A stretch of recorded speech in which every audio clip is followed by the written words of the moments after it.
This is the King Tiger. It was arguably one of the most powerful German tanks of World War II.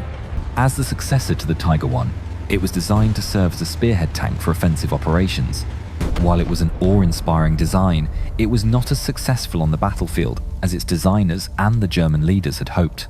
We have modeled the King Tiger in intricate detail to showcase both the features that made it legendary and the flaws that led to its downfall. In this video, we focus on the most widely produced model, the Henschel turret version. My name is David Webb, and this is Iron Blueprint. The King Tiger was a massive vehicle, significantly larger than its allied heavy tank counterparts, such as the M26 Pershing and the IS-2. The King Tiger's hull was 25 feet, 7.62 meters, long, increasing to 33 feet 9 inches, 10.28 meters, with the main gun barrel at full forward position. The tank was 12 feet 3 inches, 3.75 meters, wide and 10 feet 2 inches, 3.09 meters, tall. The King Tiger was also by far the heaviest standard-produced tank of World War II. Its combat-ready weight was 154,000 pounds, 69.8 tons. The crew of the King Tiger consisted of 5 men. The commander sat at the rear left of the turret, directly behind the gunner at the front left, the loader opposite on the front right. In the hull, the radio operator was front right and the driver front left. The King Tiger's armament consisted of a primary weapon, the 88mm Kampfwagen cannon 43 litres, divided by 71 and 27.92mm machine guns as secondary weapons. Though used on other vehicles, the 88mm gun was the King Tiger's signature weapon. Originally designed as an anti-aircraft gun, the 88mm gun proved its worth against Allied and Soviet tanks in the early stages of the war. As such, it became one of the main reasons for creating the Tiger tank series. Due to its smaller size, the Tiger I was equipped with a smaller, less powerful version of the gun. The King Tiger was large enough to carry the weapon in its original size, which had a significantly superior muzzle velocity. The gun had a barrel length of 20.5 feet, 6.2 meters, and a caliber of 88 millimeters. A muzzle brake was added, redirecting gases to the side of the barrel to dampen the recoil. Air was also blasted through the barrel to clear fumes after firing.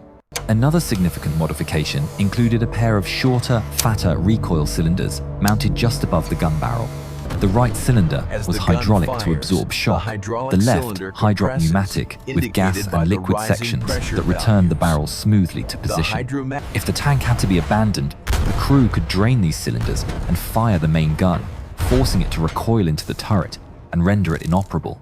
The King Tiger's 88mm gun was undoubtedly the most powerful tank gun of the war, firing at velocities from 1,968 to 3,707 feet per second.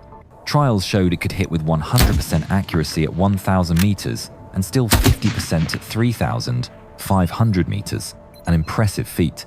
Oberstleutnant Alfred Rubbel recalled, T-34 and T-43 tanks could be knocked out at ranges up to 3,000 meters. The Tiger II has proven itself and is a weapon the enemy fears. Some historians argue the gun was too powerful for its targets. Its size caused long reload times and reduced ammunition capacity, serious drawbacks in the field. The King Tiger used 2 types of armor-piercing shells. Its primary round was the Panzerkampfwagen 39/43. This round was specifically designed to handle the 88mm gun's high internal barrel pressures. The projectile featured an armor-piercing cap designed to penetrate sloped armor by reducing deflection upon impact. A ballistic cap placed over this armor-piercing cap enhanced the shell's aerodynamic performance, improving speed and accuracy at long range. The shell also had a tracer and driving bands for added stability and accuracy.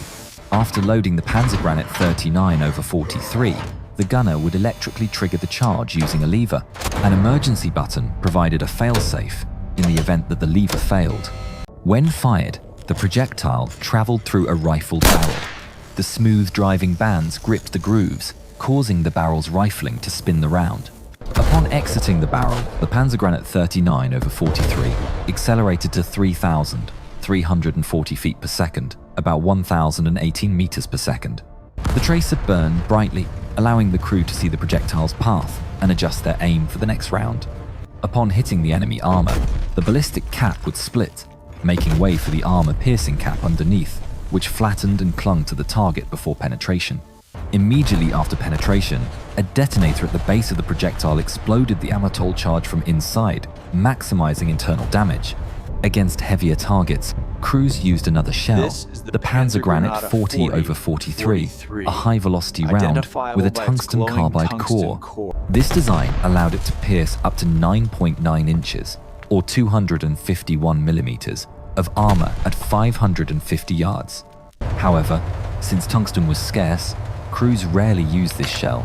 To aim, the gunner used the TZ-F9D, a monocular telescopic sight mounted on the front section of the turret.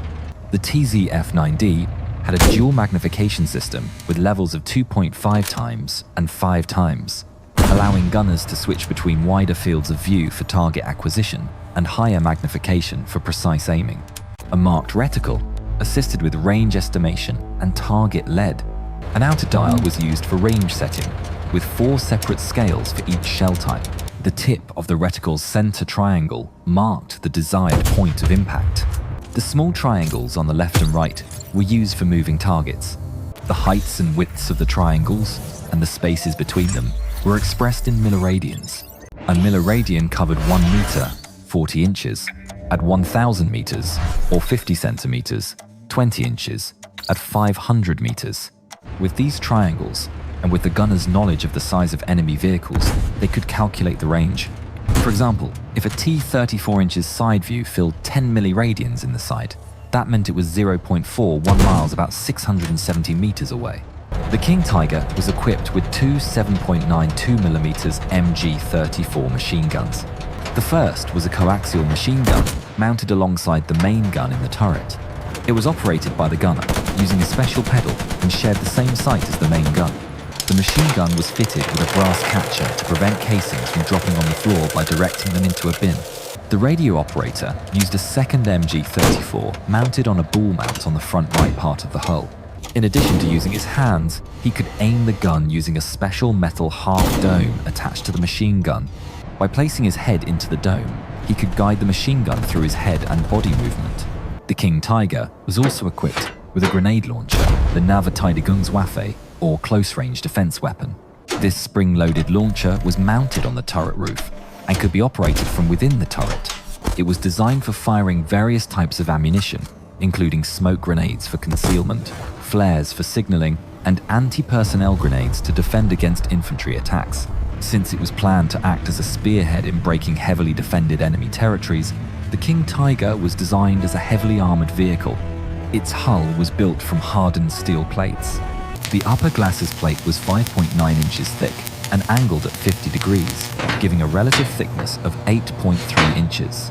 During our research, we found no instance of the front upper plate armor being penetrated in a combat situation. Let us know in the comments if you know differently. The lower glacis plate was somewhat thinner, measuring 3.9 inches, also angled at 50 degrees. The upper and lower plates were joined together, using interlocking joints to minimize weakness where the two plates met. The upper plate was significantly thinner, constructed from 1.57-inch steel.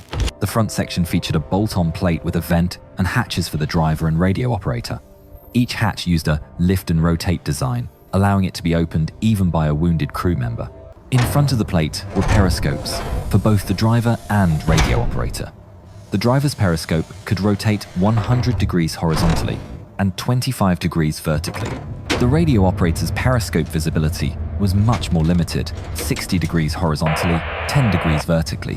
The front section of the floor used 1.57-inch steel plates to protect from landmines. The rear section plate was just 1 inch thick.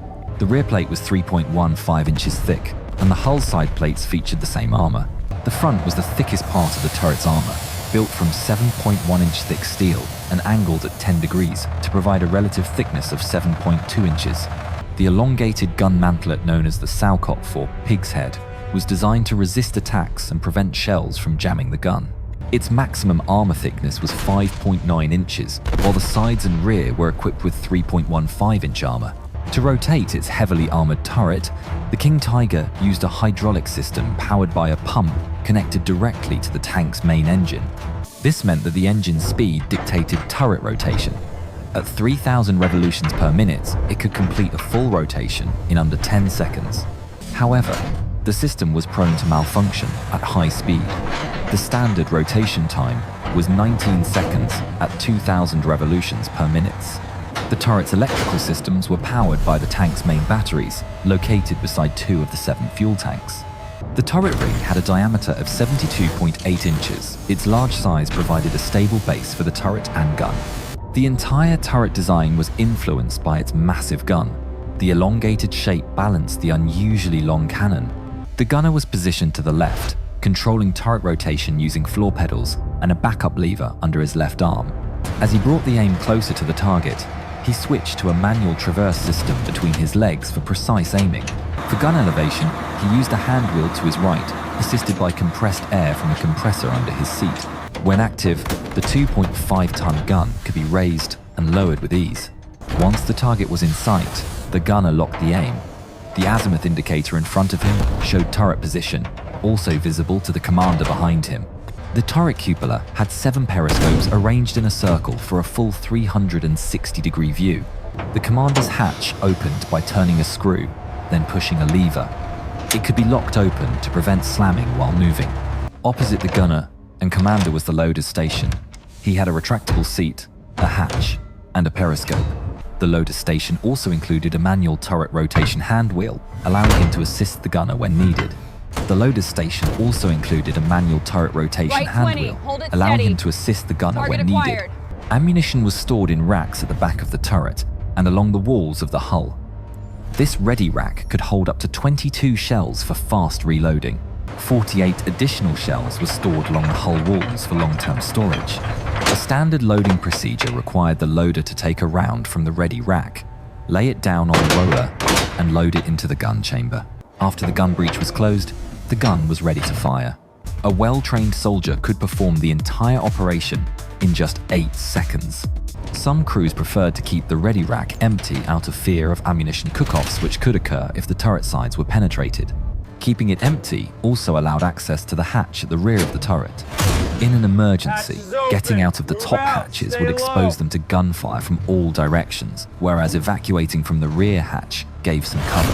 To create an extra layer of protection for the ammunition inside the rack, links for spare tracks were placed on the outside of the turret. Tiger was powered by a 6-gallon, 23-litre V12 Maybach HL 230P30 petrol engine sealed in a watertight compartment. This engine was very similar to the one installed in the Tiger I. However, cast iron was used for production instead of aluminum. This increased the engine's overall weight, but also increased its displacement by 1.6 litres, and thus its power.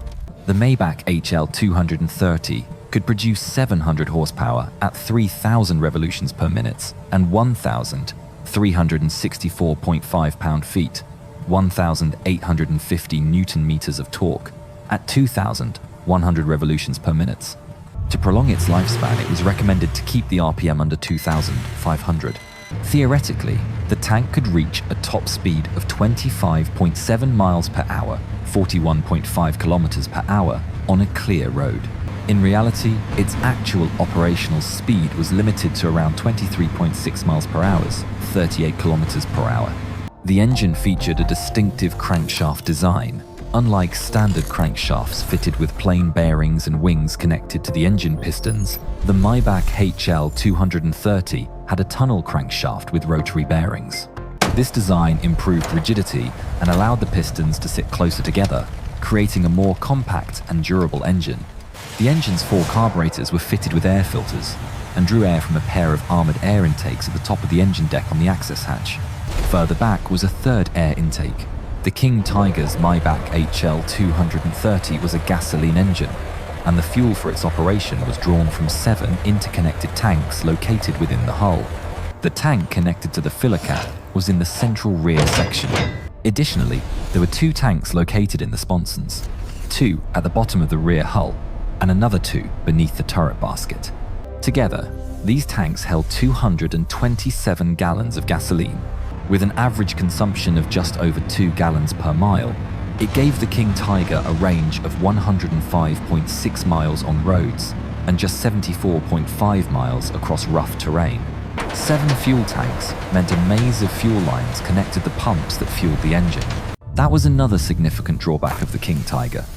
With many couplings in hard-to-reach places, leaks were very difficult to detect, making fires a potentially serious hazard. To try to address this issue, the King Tiger was equipped with an innovative automatic fire extinguishing system.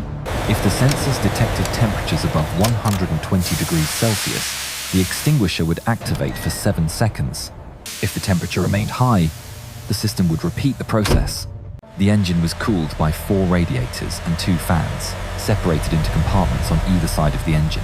The compartments were connected to the engine via a liquid coolant circulation system. A large crankshaft-driven fan was mounted between each pair of radiators and dissipated the heat. Since the fans were driven by the engine's rotational speed, when the engine's RPMs increased and the heat increased, the fans would compensate for that automatically. The King Tiger's engine could be started in several ways. The first was with the help of an electric starter. This option could only be used when the engine was warm. The second was the inertial method using a crankshaft, which could be operated 3 ways. By hand, with a rotary shaft from the engines of the Volkswagen Kübelwagen or Schwimmwagen, and using a gasoline-powered external starter. The driver controlled the tank with a special steering wheel, brake, accelerator, and clutch pedals. The steering wheel, an uncommon feature in tanks of the day, was connected to a steering box that adjusted the gear ratio for each track. When the wheel was turned, the track speeds would alter, enabling the tank to turn. The steering wheel was supplemented by a more traditional control lever for each track, providing a backup to the steering wheel. Pulling a single lever applied the brake to the corresponding track, causing the tank to turn in that direction. Pulling both levers brought the tank to a stop.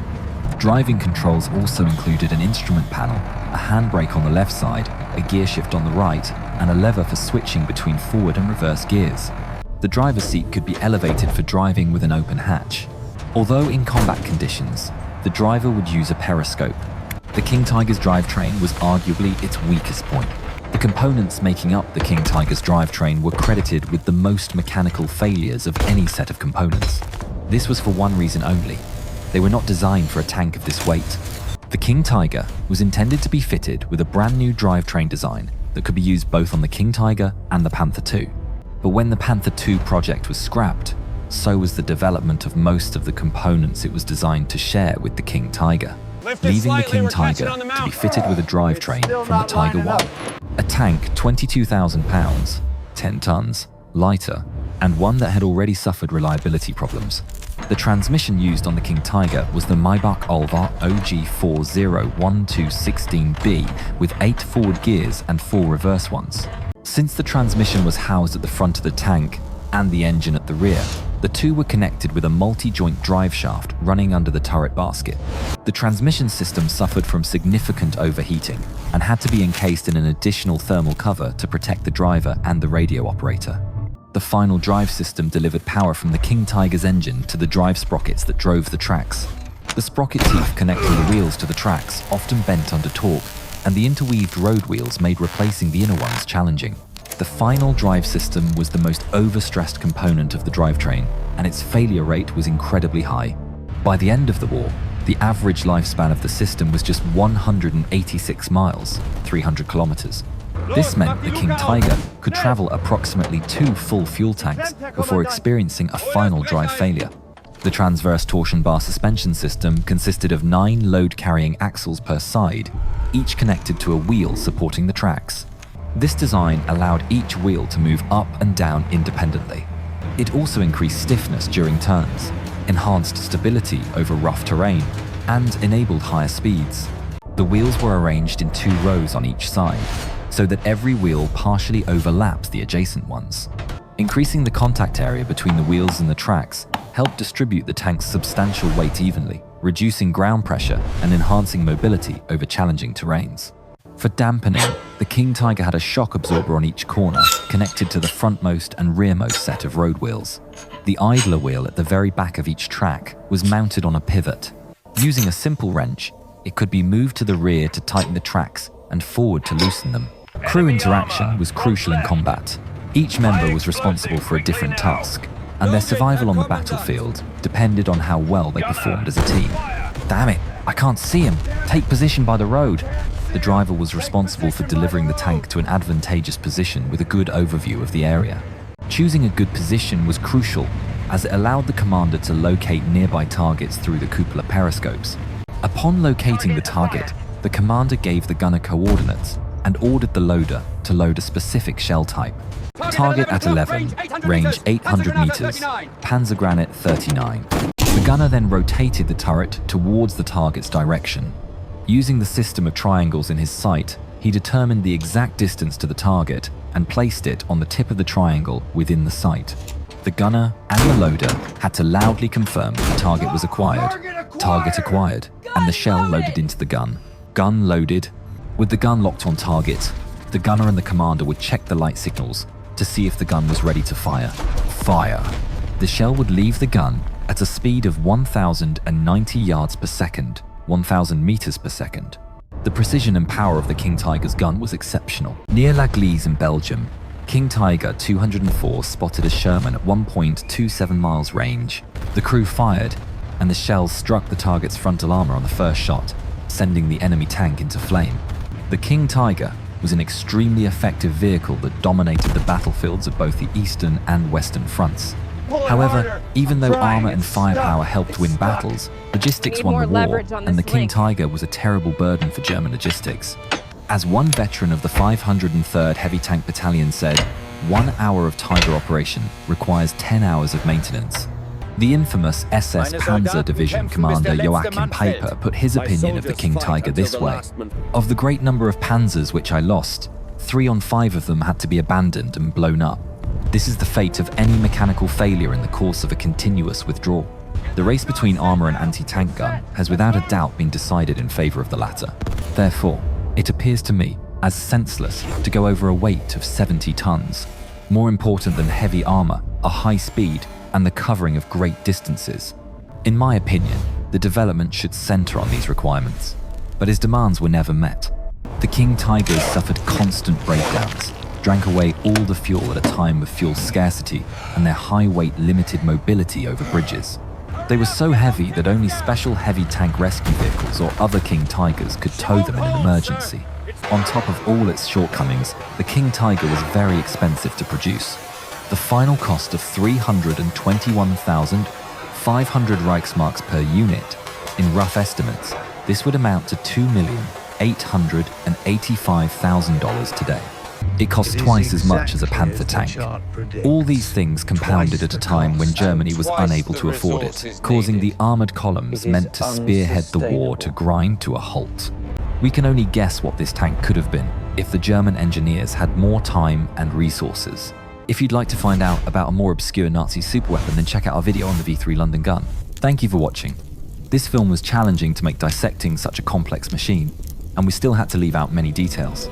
If you find any errors, please let us know in the comments. Thank you.